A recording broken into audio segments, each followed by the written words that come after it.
Hi students, good morning. All of you welcome back to the today's class. So, I hope you all are ready to listen the class now.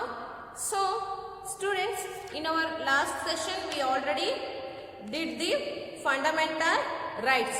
In fundamental rights we discussed three fundamental rights, right? Right to equality, right to freedom, right to religious freedom, right? So now we move to the next fundamental right. Which one? Right against exploitation. Right against exploitation. This is the fourth one, right?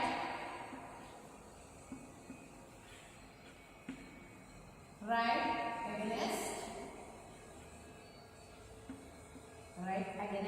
exploitation. Next.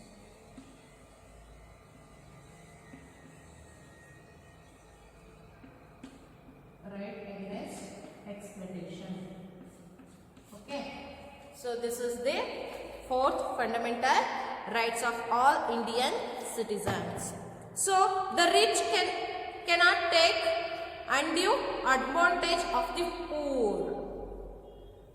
The rich cannot take undue advantage of the poor.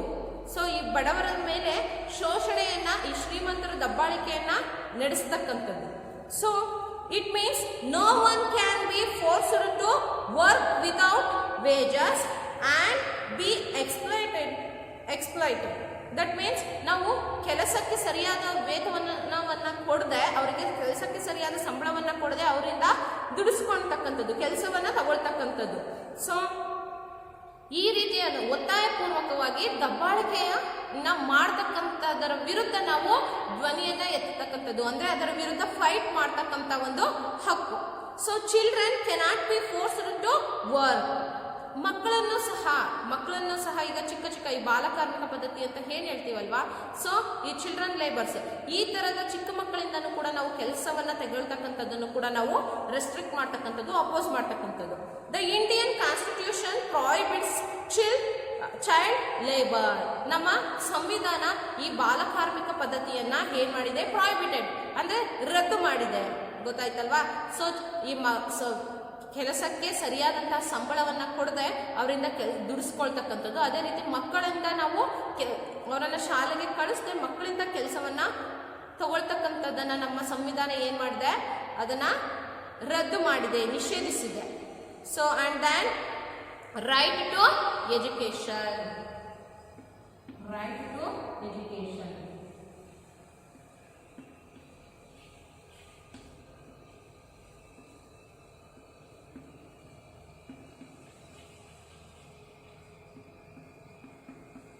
Right to education. So this right provides every child between the age of 16 to 14 years. ಈ ಒಂದು right. So right to education, ಶೈಕ್ಷಣಿಕ ಹಕ್ಕು. This is the one fundamental rights to all Indian citizens. ಅಂದ್ರೆ ಈ ಒಂದು ಶೈಕ್ಷಣಿಕ ಹಕ್ಕು ಇರೋದ್ರಿಂದ ಇವತ್ತು ನಾವು ನೀವು ಎಲ್ಲರೂ ಕೂಡ ಶಾಲೆಗೆ ಬಂದು ಅಕ್ಷರವನ್ನು ಕಲಿತಕ್ಕಂತ ಒಂದು ಅವಕಾಶವನ್ನ ಪಡ್ಕೊಂಡಿದ್ವಿ. So this right provides every child between the ages of 6 to 14 years. 6 ರಿಂದ 14 ವರ್ಷದೊಳಗಿನ ಮಕ್ಕಳಿಗೆ ಕಡ್ಡಾಯ ಶಿಕ್ಷಣವನ್ನ ನೀಡಿದೆ. So the government provides free and compulsory education for children up to 14 years. 6 ರಿಂದ 14 ವರ್ಷದವರೆಗೂ ಕೂಡ ಕಂಪಲ್ಸರಿ, ಕಡ್ಡಾಯವಾಗಿ ಈ ಒಂದು ವಯಸ್ಸಿನ ಮಕ್ಕಳಿಗೆ ಶಿಕ್ಷಣವನ್ನ ಕೊಡಿಸ್ತಕ್ಕಂಥ ಅವಕಾಶವನ್ನ ಕಲ್ಪಿಸಿ ಕೊಟ್ಟಿದೆ. So and then the last fundamental right is sixth one.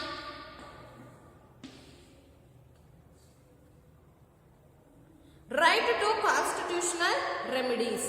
Right to constitutional remedies.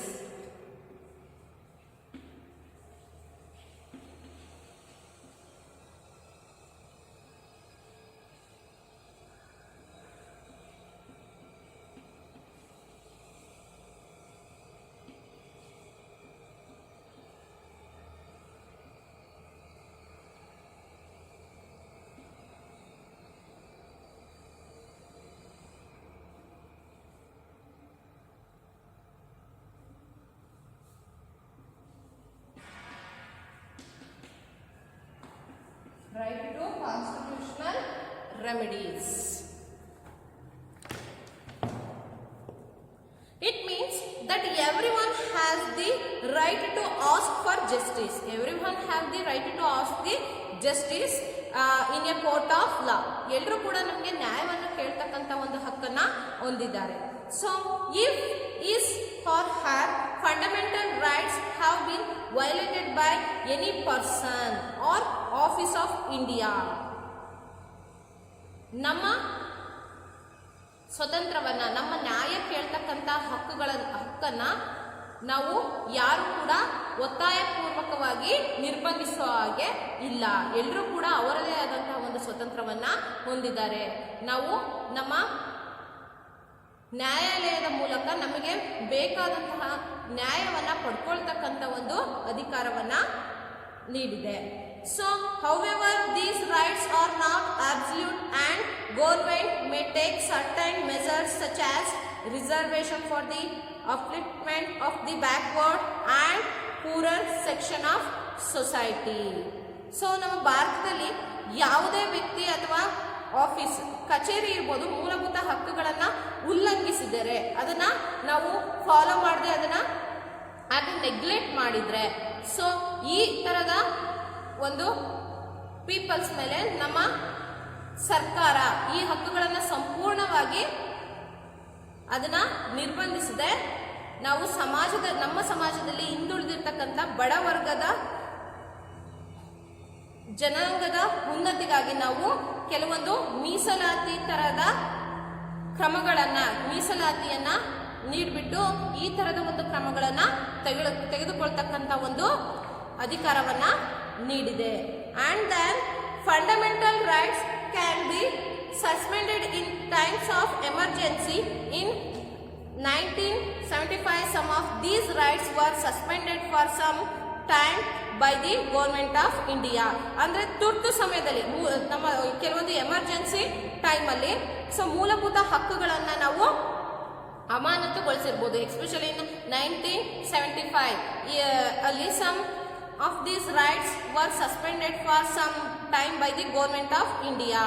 ಈ ಕೆಲವು ಹಕ್ಕುಗಳನ್ನ ಭಾರತ ಸರ್ಕಾರವು ಕೆಲವು ಸಮಯದವರೆಗೆ, ಅಂದ್ರೆ ಕೆಲವೊಂದು ಟೈಮ್, ಇಷ್ಟರಿಂದ ಇಷ್ಟು ಸಮಯದವರೆಗೆ ಆ ಒಂದು ಕ್ರಮಗಳನ್ನ ಅಮಾನತುಗೊಳಿಸ್ತಕ್ಕಂಥ ಒಂದು ಅಧಿಕಾರವನ್ನು ಸಹ ಹೊಂದಿದೆ. So next we move to the fundamental duties. Okay, these are the fundamental rights.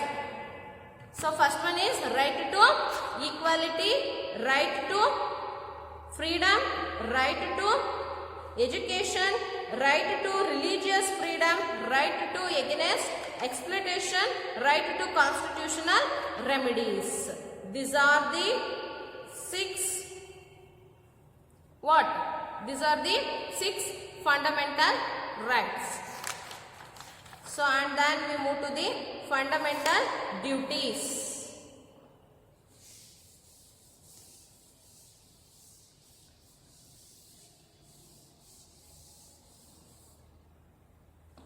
Fundamental duties.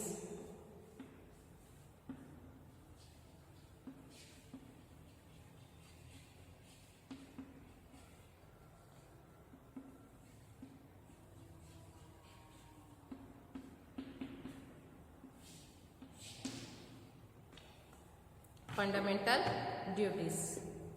Duties always come along with rights.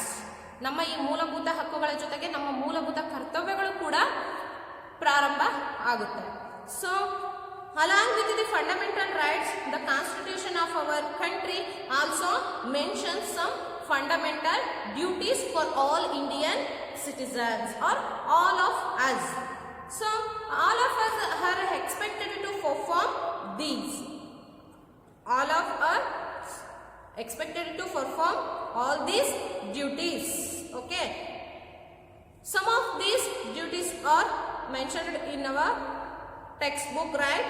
So which are the duties is there? Fundamental duties. So the first fundamental duty is we must follow the rules laid down in the constitution.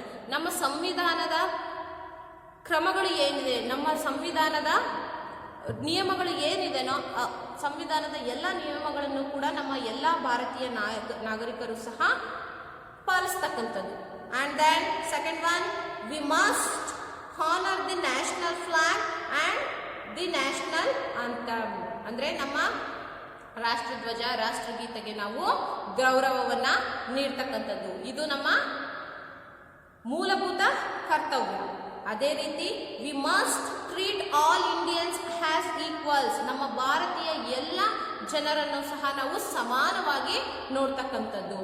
And then promote harmony and brotherhood among us all the people of India. ನಮ್ಮ ಭಾರತದ ಎಲ್ಲ ಜನರಲ್ಲೂ ಕೂಡ ನಾವು ಸಾಮರಸ್ಯವನ್ನ ಬೆಳೆಸ್ತಕ್ಕಂಥದ್ದು ಮತ್ತು ಸಹೋದರತ್ವವನ್ನ ಉತ್ತೇಜಿಸ್ತಕ್ಕಂಥದ್ದು, ಬೆಳೆಸ್ತಕ್ಕಂಥದ್ದು. ಇದು ನಮ್ಮ ಮೂಲಭೂತ ಕರ್ತವ್ಯ. So protect and improve the natural environment including forest, rivers and wild life.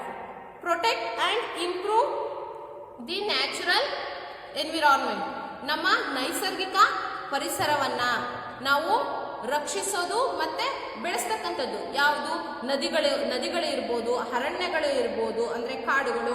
ಅದೇ ರೀತಿ ವನ್ಯಜೀವಿಗಳನ್ನು, ಕಾಡು ಪ್ರಾಣಿಗಳನ್ನು, ಕಾಡನ್ನು ಮತ್ತು ನದಿಗಳನ್ನು ನಾವು ನಮ್ಮ ಪ್ರಕೃತಿಯ ಜೊತೆಗೆ ಸಂರಕ್ಷಿಸ್ತಕ್ಕಂಥದ್ದು ಮತ್ತು ಬೆಳೆಸ್ತಕ್ಕಂಥದ್ದು, ಕಾಪಾಡ್ತಕ್ಕಂಥ ಒಂದು ಸಹ ನಮ್ಮ ಒಂದು ಮೂಲಭೂತ ಕರ್ತವ್ಯ. And then develop a scientific attitude. ವೈಜ್ಞಾನಿಕ ಮನೋಭಾವವನ್ನು ಬೆಳೆಸ್ತಕ್ಕಂಥದ್ದು, ವೈಜ್ಞಾನಿಕ ಮನೋಭಾವವನ್ನು ಜನರಲ್ಲಿ ಬೆಳೆಸ್ತಕ್ಕಂಥದ್ದು. So and then ensure the education of our children between the age of 6 and 14. ನಾವು 6 ರಿಂದ 14 ವರ್ಷದ ವಯಸ್ಸಿನ ಮಕ್ಕಳಿಗೆ ಕಡ್ಡಾಯ ಶಿಕ್ಷಣವನ್ನು ನೀಡೋ ರೀತಿ ನಾವು ಎನ್ಕರೇಜ್ ಮಾಡ್ತಕ್ಕಂಥದ್ದು. And then we must protect our country in case of any external danger. ಅಂದರೆ ನಮ್ಮ ದೇಶವನ್ನು ಯಾವುದೇ ಬಾಹ್ಯವಾಗಿ, ಅಂದರೆ ಹೊರಗಡೆ ಇಂದ, ಅಂದರೆ ಬೇರೆ ದೇಶದವರಿಂದ ನಮ್ಮ ದೇಶಕ್ಕೆ ಏನಾದರೂ ತೊಂದರೆ ಆಗ್ತಾ ಇದೆ ಅಂದರೆ ಅದರಿಂದ ನಮ್ಮ ದೇಶವನ್ನು ಸಂರಕ್ಷಿಸ್ತಕ್ಕಂಥ ಒಂದು ಕರ್ತವ್ಯವನ್ನು ನಾವು ಹೊಂದಿದ್ದೀವಿ. ಸೊ ಅದೇ ರೀತಿ we must practice non violence, ಅಂದರೆ ಅಹಿಂಸತ್ವವನ್ನು ನಾವು ಪ್ರಾಕ್ಟೀಸ್ ಮಾಡ್ಕೊಳ್ಳೋದು. ಇನ್ನೊಬ್ಬರಿಗೆ ಹಿಂಸೆ ಮಾಡದೆ ನಾವು ಅಹಿಂಸೆಯಿಂದ ನಮ್ಮ ಕರ್ತವ್ಯಗಳನ್ನು ನಡೆಸ್ಕೊಂಡು ಹೋಗೋ ರೀತಿ ನಾವು ಆ ಥರದ ಒಂದು ಅಹಿಂಸಾ ಮನೋಭಾವವನ್ನು ನಮ್ಮ ಜನರಲ್ಲಿ ಮೂಡಿಸ್ತಕ್ಕಂಥದ್ದು. We must take care of public property. ಸಾರ್ವಜನಿಕ ಆಸ್ತಿಪಾಸ್ತಿಗಳನ್ನು ನಾವು ರಕ್ಷಿಸಿಕೊಳ್ತಕ್ಕಂಥದ್ದು, ಅಂದರೆ ನಮ್ಮ ದೇಶದ ಆಸ್ತಿ. So and then these are the fundamental duties of our all Indian citizens. And then next we move to the directive principles of state policy. These fundamental rights and duties related to all our Indian citizens. Now we move to our constitution not providing only rules and regulations to all Indian citizens. So constitution providing some rules and regulations to our state governments also. So some directive principles of state policy is there. Now we have to discuss in these points. Directive principles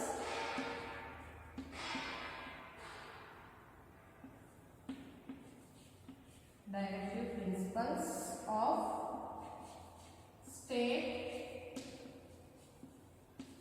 policy. Directive principles of state policy. Right? ಅಂದ್ರೆ ರಾಜ್ಯ ನೀತಿಯ ನಿರ್ದೇಶನ ತತ್ವಗಳು ಅಂತ. ನಮ್ಮ ರಾಜ್ಯ ಯಾವ ರೀತಿ ನಡ್ಕೊಂಡು ಹೋಗಬೇಕು ಅಂತಕ್ಕಂಥದ್ದಕ್ಕೆ ನಮ್ಮ ಸಂವಿಧಾನ ರೂಪಿಸಿರ್ತಕ್ಕಂಥ ನಿಯಮಗಳು ಅಂದರೆ ತತ್ವಗಳು. So our constitution has laid some important principles for the government to follow. ನಮ್ಮ ಸರ್ಕಾರನೂ ಕೂಡ ಕೆಲವು ನಿಯಮಗಳನ್ನು, ಕೆಲವು ತತ್ವಗಳನ್ನು ಪಾಲಿಸೋ ರೀತಿ ನಮ್ಮ ಸಂವಿಧಾನ ರೂಪಿಸಿದೆ. So these principles are fundamental to the governance of the country, and then it is the duty of state to apply these principles while making laws. ಈ ಒಂದು ಪ್ರಿನ್ಸಿಪಲ್ಸ್ ಅನ್ನ, ಈ ಒಂದು ತತ್ವಗಳನ್ನ ನಮ್ಮ ಸರ್ಕಾರ ತಮ್ಮ ಆಡಳಿತದಲ್ಲಿ ಇವುಗಳನ್ನ ಅಳವಡಿಸಿಕೊಂಡು ನಮ್ಮ ಒಂದು ಸ್ಟೇಟ್ ಗವರ್ಮೆಂಟ್ಸ್ ಅನ್ನ ಲೀಡ್ ಮಾಡ್ತಾ ಹೋಗ್ತಕ್ಕಂಥದ್ದು. So these are called directive principles of state policy. Some of the directive principles of state policies are there in our textbook, right? So which are those? Now we have to see. So first one, the first principle of our state policy is providing proper living condition. Providing proper living condition for all citizens.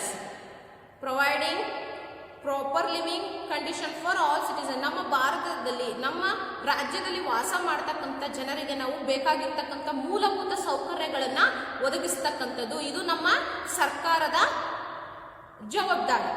So and then next, ensuring that some people do not become rich by exploiting others. ನಾವು ನಮ್ಮ ರಾಜ್ಯದಲ್ಲಿ, ನಮ್ಮ ವಾಸ ಮಾಡ್ತಕ್ಕಂಥ ಜನರಲ್ಲಿ ನಾವು ಜನರಿಗೆ ಸರಿಯಾದ ವೇತನವನ್ನ ಕೊಡದೆ ಅವರಿಂದ ದುಡಿಸ್ತಕ್ಕಂಥದ್ದು, ಅಂದ್ರೆ ಜನರನ್ನ ಶೋಷಣೆ ಮಾಡ್ತಕ್ಕಂಥದ್ದನ್ನ ನಾವು ಏನ್ ಮಾಡೋದು, ರೆಸ್ಟ್ರಿಕ್ಟ್ ಮಾಡ್ತಕ್ಕಂಥದ್ದು. ಆ ಒಂದು ವೀಕರ್ ಸೆಕ್ಷನ್ ಪೀಪಲ್ಸ್ಗೆ ನಾವು ಪ್ರೊಟೆಕ್ಷನ್ ಅನ್ನ ಕೊಡ್ತಕ್ಕಂಥದ್ದು ಇದು ನಮ್ಮ ಸ್ಟೇಟ್ ಗವರ್ಮೆಂಟ್ಸ್ ನ ಒಂದು responsibility. And then improving the conditions of weaker sections of society such as those belonging to the scheduled caste and scheduled tribes.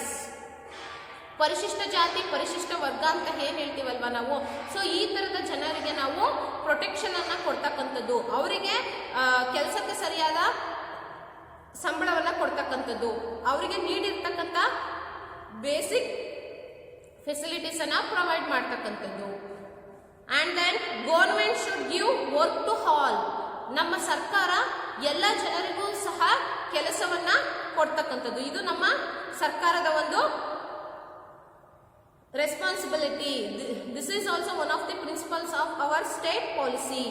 So and then education should be given compulsory and free up to the age of 14 years. ಅಂದ್ರೆ ನಮ್ಮ 6ರಿಂದ 14 ವರ್ಷದ ಮಕ್ಕಳಿಗೆ ಕಡ್ಡಾಯ ಶಿಕ್ಷಣವನ್ನ ಕೊಡ್ತಕ್ಕಂಥದ್ದು. So and then the government should promote equal justice and provide free legal aid to the poor. ಎಲ್ಲ ಸಾರ್ವಜನಿಕರಿಗೂ ಸಹ ನ್ಯಾಯವನ್ನ ಒದಗಿಸ್ತಕ್ಕಂಥದ್ದು, ಮತ್ತೆ ಅದರಲ್ಲೂ especially in the poor peoples, ಈ ಒಂದು ಬಡ ಜನಾಂಗದವರಿಗೂ ಸಹ ನಾವು ನ್ಯಾಯವನ್ನ ಕೊಡಿಸ್ತಕ್ಕಂಥದ್ದು. So next, the government should promote cottage industries on an individual or cooperative level in rural areas. The government should promote cottage industries ಅಂದ್ರೆ ಈ ಗುಡಿ ಕೈಗಾರಿಕೆಗಳನ್ನ ಗ್ರಾಮೀಣ ಪ್ರದೇಶದಲ್ಲಿ ಅಥವಾ ಈ ಸಹಕಾರಿ ಮಟ್ಟದಲ್ಲಿ ಪ್ರಾರಂಭಿಸತಕ್ಕಂಥದ್ದು. ಈ ರೀತಿ ನಾವು ಕಾಟೇಜ್ ಇಂಡಸ್ಟ್ರೀಸ್ ಅನ್ನ ಪ್ರಮೋಟ್ ಮಾಡೋದ್ರಿಂದ ಅಲ್ಲಿ ಇರ್ತಕ್ಕಂಥ ಪೂರ್ ಪೀಪಲ್ಸ್ಗೆ ನಾವು ಒಂದು ಜಾಬ್ ಅನ್ನ ಪ್ರೊವೈಡ್ ಮಾಡಿದಾಗೆ ಆಗುತ್ತೆ. This is the responsibility and this is also one of the principles of our state policy. The government should promote the principle of equal pay for equal work for both men and women. ಇವಾಗ ಕೆಲಸವನ್ನ women's ಮಾಡ್ತಾರೆ, ಮೆನ್ಸು ಮಾಡ್ತಾರೆ, ಅಂದ್ರೆ ಮಹಿಳೆಯರು ಮಾಡ್ತಾರೆ, ಪುರುಷರು ಮಾಡ್ತಾರೆ. So ಈ ರೀತಿ ಇದ್ದಾಗ ಕೆಲಸಕ್ಕೆ ಸರಿಯಾಗಿರ್ತಕ್ಕಂಥ ಇಬ್ಬರಿಗೂ ಸಹ, ಅಂದ್ರೆ ಗಂಡು ಹೆಣ್ಣು ಅನ್ನೋ ತರದ ತಾರತಮ್ಯವನ್ನ ಮಾಡದೆ ಕೆಲಸಕ್ಕೆ ಸರಿಯಾದಂತಹ ಸಮಾನ ವೇತನವನ್ನ ನೀಡ್ತಕ್ಕಂಥ ಒಂದು ಜವಾಬ್ದಾರಿಯನ್ನು ಸಹ ನಮ್ಮ ಸ್ಟೇಟ್ ಗೌರ್ಮೆಂಟ್ ಹೊಂದಿದೆ. ಸೊ ಈ ರೀತಿ ನಮ್ಮ ಸಂವಿಧಾನ ಈ ಸರ್ಕಾರ ನಡೆಸ್ತಕ್ಕಂಥವ್ರಿಗೆ, ನಮ್ಮ ಸರ್ಕಾರಕ್ಕೂ ಸಹ ಈ ರೀತಿಯಾದಂತಹ ರಾಜನೀತಿಯ ನಿರ್ದೇಶನ ತತ್ವಗಳನ್ನು ಸಹ ನೀಡಿದೆ. So these are the information related to our lesson fundamental rights and duties. This lesson is completed. In the next class I will give the notes for you. Next I am coming with the new lesson. Thank you children.